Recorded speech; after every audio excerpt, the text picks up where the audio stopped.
Good morning, friends. Let us start with the next part of the topic reproduction, that is agencies or various agents which are responsible for pollination. So in last video we will come across what is pollination, that is definition of pollination and its various types. So depends on the source. Pollination can be divided in a three parts or three classes or three types, and general pollination, that is cell pollination and cross pollination. So now we move toward the next part of the pollination, that is the agents which are necessary for the pollination, or the pollinators which are useful in the process of pollination. And depends on the agents, what are the agencies of pollination. Agents कोणकोणते आहेत ते आपण पाहणार आहोतच, पण agents सोबत त्यांच्या agencies कुठल्या कुठल्या आहेत हे आपल्याला तर बघायचं आहे. So various agents which are responsible pollination are biotic agents and abiotic agents and biotic agents. So abiotic agents are of again two types. First is wind and another is a water. The biotic agents involves insects, birds and bats. So there are two special types of the abiotic agents, wind and water, and there are three special types of the biotic agents. These are insect, birds and bats. So आता आपण जे पाच प्रकारचे जे pollinator सांगतोय किंवा pollinating agent सांगतोय, ह्या एजंट्सच्या बेसवरती पॉलिनेटिंग एजन्सी कोणती कोणती आहे ती पण आपण बघणार आहोत. जसं आपण म्हटलं होतं की पॉलिनेशनसाठी पॉलिनेटर्स गरजेचे आहेत, एजंट्स गरजेचे आहेत. ते एजंट्स कशा पद्धतीनं काम करणार आहेत ते पण आपण आता पाहणार आहोत. आणि मग त्यांच्या बेसवरती एजन्सीज कोणत्या कोणत्या आहेत. सो एजन्सी मध्ये जर आपण बघितली तर पहिली एजन्सी आहे anemophily, another one is hydrophily. So hydrophily further divides into hypohydrophily and epihydrophily. Third one is entomophily. Fourth one is ornithophily and last one is a chiropterophily. So there are five kinds of the agencies. First is anemo, another hydro, third entomo, fourth ornitho and fifth chiropterophily. आपण इकडे एक लास्टचा column केलाय plants. त्याच्यामध्ये ॲनिमोफिलस plants, हायड्रोफिलस plants, entomophilous plants, ऑर्निथोफिलस plants आणि last सांगितलं आपण चिरोप्टेरोफिलस plants. So एकदा ह्या पूर्ण बोर्डवरती नजर टाकून घ्या. इथं आपल्याला दिसेल एका बाजूला मी एजंट्स लिहिलेत, दुसऱ्या बाजूला मी एजन्सीज लिहिल्यात आणि शेवटच्या बाजूला आपण लिहिलेले आहेत प्लांट्स. म्हणजे त्या प्लांट्सला आपण काय म्हणणार आहोत हे तर लिहिलेलं आहे. सो जनरली बघा, वाईनमुळे होणाऱ्या पॉलिनेशनला आपण ॲनिमोफिली असं म्हणणार आहोत. वॉटरमुळे होणाऱ्या पॉलिनेशनला आपण हायड्रोफिली असं म्हणणार आहोत. इन्सेक्ट्समुळे होणाऱ्या पॉलिनेशनला आपण एंटेमोफिली म्हणणार आहोत. बर्ड्समुळे होणाऱ्या पॉलिनेशनला आपण ऑर्निथोफिली म्हणणार आहोत. आणि बॅटमुळे होणाऱ्या पॉलिनेशनला आपण चिरोप्टेरोफिली असं म्हणणार आहोत. आता परत या पाठीमागं, वाईनमुळे होणारं पॉलिनेशन जे आहे ते आहे ॲनिमोफिली पॉलिनेशन. ॲनिमोफिली पॉलिनेशन ज्या प्लांट्स मध्ये होतं त्यांना आपण ॲनिमोफिलस प्लांट्स असं म्हणणार आहोत. वॉटरमुळे होणाऱ्या पॉलिनेशनला म्हटलं आपण हायड्रोफिली आणि हायड्रोफिली पॉलिनेशन होणाऱ्या प्लांट्सना हायड्रोफिलस प्लांट्स म्हणणार आहोत. इन्सेक्ट्समुळे होणारं पॉलिनेशन एंटेमोफिली आणि एंटेमोफिली पॉलिनेशन असणाऱ्या किंवा होणाऱ्या प्लांट्सना एंटेमोफिलस प्लांट्स म्हणणार आहोत. बर्ड्समुळे होणारं पॉलिनेशन आहे ऑर्निथोफिली आणि ऑर्निथोफिली ज्या प्लांटमध्ये होतं त्याला आपण ऑर्निथोफिलस प्लांट्स असं म्हणणार आहोत. आणि लास्ट, बॅटमुळे होणारं पॉलिनेशन ज्याला आपण चिरोप्टेरोफिली म्हणणार आहोत आणि ज्या प्लांट्समध्ये चिरोप्टेरोफिली पॉलिनेशन असतं त्या प्लांट्सना आपण चिरोप्टेरोफिलस प्लांट्स असं म्हणणार आहोत. सो हे झाले पाच वेगवेगळे टाइप्स पॉलिनेटिंग एजन्सीज आणि पॉलिनेटर्सचे. सो आपल्याला माहिती आहे सेक्शुअल रिप्रोडक्शन मध्ये पॉलिनेशनची गरज काय आहे आणि पॉलिनेशन मध्ये पॉलिनेटर्स किंवा पॉलिनेटिंग एजंट जे आहेत ह्या एजंट्सची गरज काय आहे.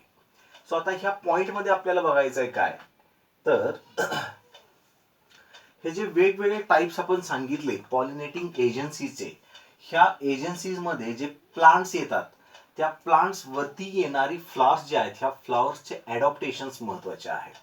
म्हणजे ॲनिमोफिलस प्लांट्स मध्ये जी फ्लॉवर्स आहेत त्यांची ॲडॉप्टेशन्स काय आहेत, हायड्रोफिलस प्लांट्स मध्ये येणारे फ्लॉवर्स त्यांची ॲडॉप्टेशन्स काय असतात, एंटेमोफिलस, ऑर्निथोफिलस आणि चेरोप्टेरोफिलस प्लांट्स वरती येणारे फ्लॉवर्स जे आहेत त्यांची ॲडॉप्टेशन्स काय असतात.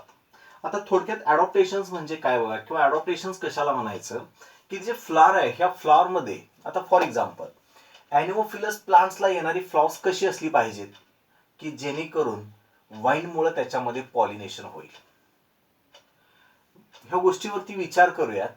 हे जे आहेत पॉलिनेशनचे पॉइंट्स किंवा टाइप्स हे आपण पाठ करून किंवा घोकंपट्टी करून लिहिण्यासारखे नाहीत किंवा लिहायचे नाहीत. मुळात ह्यांचं कनेक्शन्स लावून घ्या एक व्यवस्थित.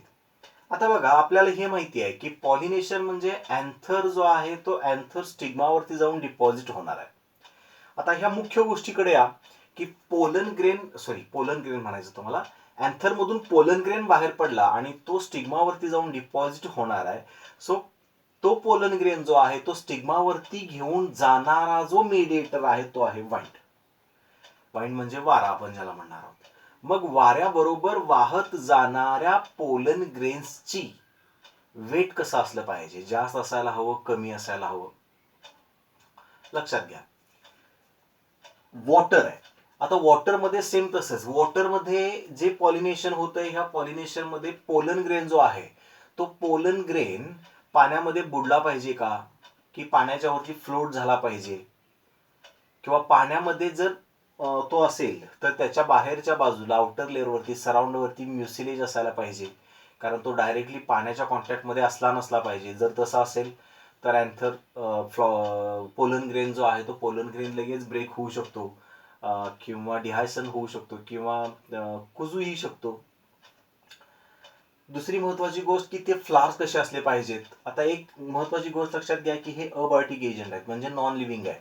याचा अर्थ ते फ्लॉवर जे आहेत ह्या फ्लॉवर्सला वास, फ्रॅग्रन्स आपण जो म्हणतो तो असण्याची गरज नाही, कारण मेडिएटर जो आहे तो नॉन लिव्हिंग आहे आणि नॉन लिव्हिंग त्यांनी स्मेलचं काही कनेक्शन नाही. दुसरी महत्वाची गोष्ट त्यांना प्रॉपर कलर असायला पाहिजे असं पण काही नाही, कारण परत एकदा ते नॉन लिव्हिंग आहे. पण लिव्हिंगच्या बाबतीत मात्र हे दोन पॉईंट आपल्याला कंपल्सरी लिहायलाच पाहिजेत. म्हणजे बघा इन्सेक्ट, ह्या इन्सेक्ट्सना फ्रॅग्रन्स कंपल्सरी पाहिजे. इन्सेक्ट फ्रॅग्रन्स असेल तरच तिकडे जाणार आहेत. एखाद्या फ्लॉवरला प्रॉपर कलर असेल तरच इन्सेक्ट त्याच्याकडे जाणार आहेत, अट्रॅक्ट होणार आहेत. बर्ड्समध्ये स्मेलचं सेन्सेशन जे आहे ते पोअर असतं.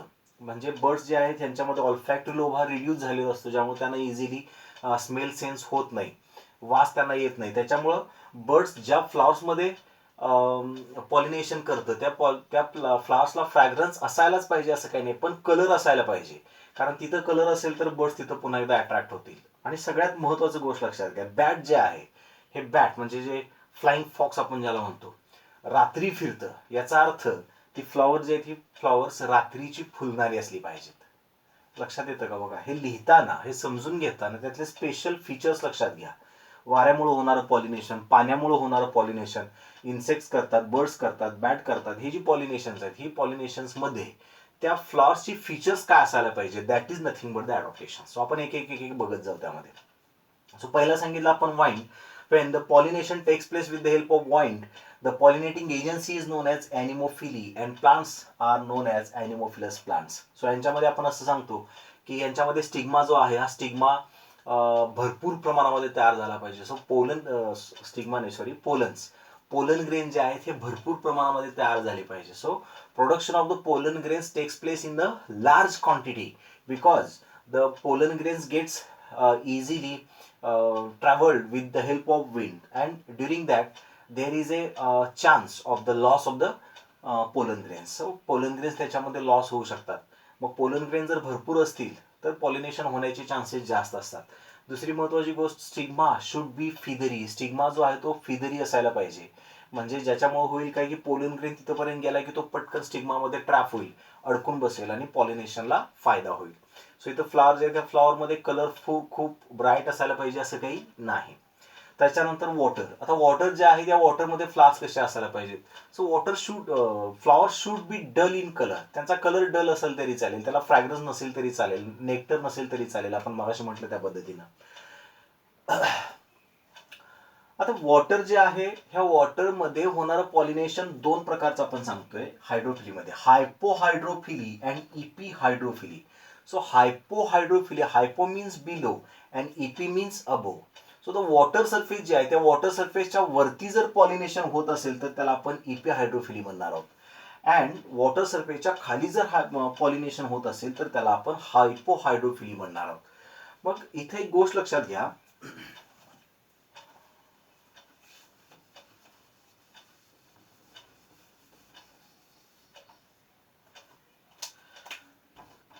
समजा हा वॉटर सरफेस आहे. पहिला आपण हायपोहायड्रोफिली बघूया.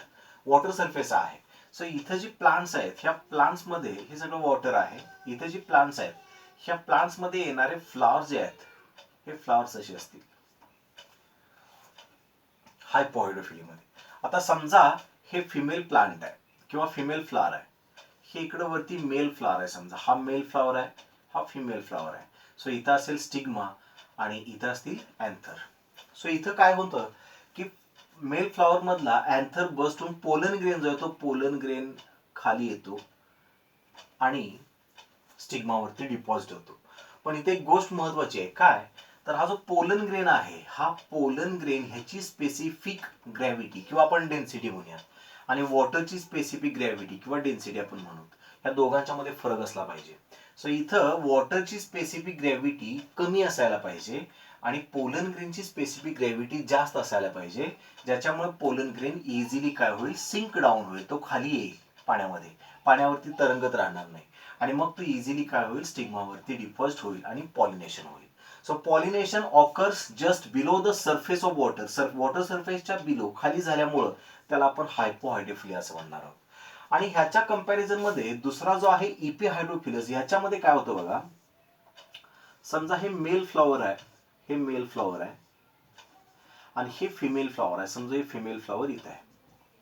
सो ह्या केसमध्ये काय होतं की पोलन ग्रेन जे आहे ते पोलन ग्रेन बस्ट होतात आणि सरफेसवरती येतात वॉटरच्या, आणि वॉटरच्या सरफेसवरती येऊन मग ते फ्लॉवरच्या स्टिग्मावरती डिपॉझिट होणार आहेत.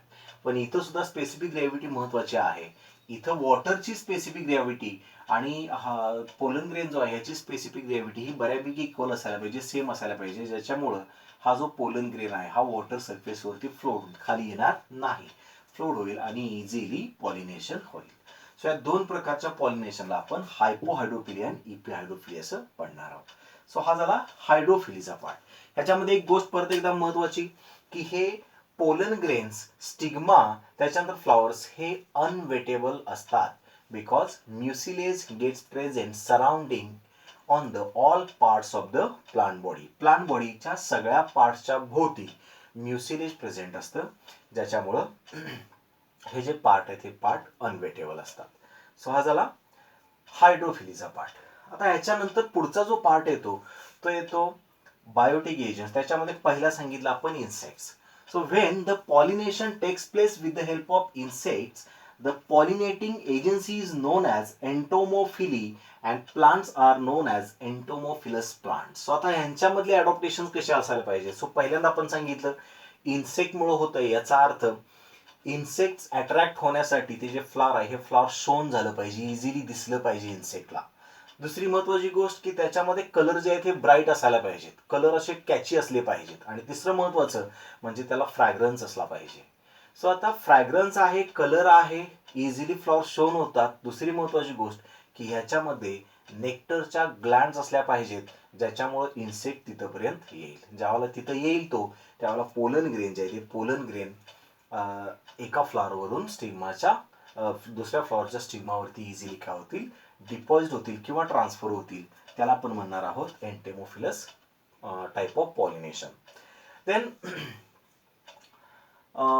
इन्सेक्ट पॉलिनेशन मध्ये एक गोष्ट महत्वाची अशी आहे की टोटल पॉलिनेशन जे होतं ह्या सगळ्या एजंट्स मिळून जे पॉलिनेशन होतं, ह्या पॉलिनेशन्स मध्ये near about 80% of the pollination takes place with the help of insects.